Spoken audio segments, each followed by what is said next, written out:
It's another day mga kalikot. Meron tayong gagawin. Ito para lang panel.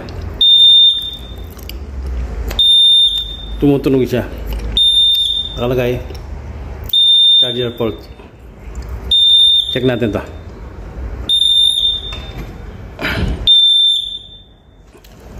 Pag charger port, ang unang check natin dyan, ito yung step down transformer. Tapos ito, check na lang din natin ito mamaya. Check natin yung ano, baybayin natin yung linya.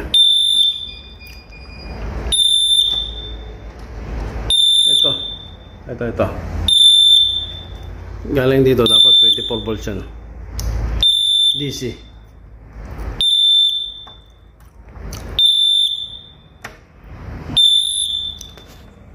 Yun, 18 volts DC lang. So palitan natin yan. Tapos palitan na rin natin to. Baklasin natin to. Baklasin natin mga kalikot. Ano, charger port. Palitan na natin dalawa na yan. Tanggalin natin yung fuse supply. Tapos itong battery.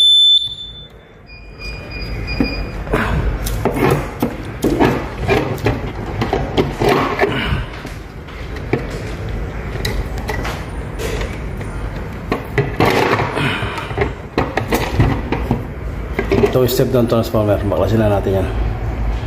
Let's go. Mga kalikot, tinagingan ko nga pala to para hindi tayo maligaw pag binalik natin tong step down transformer.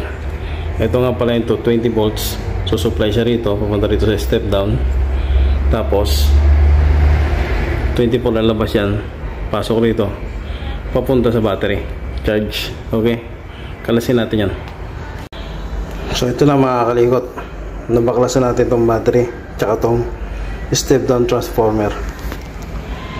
Natanggalan natin doon.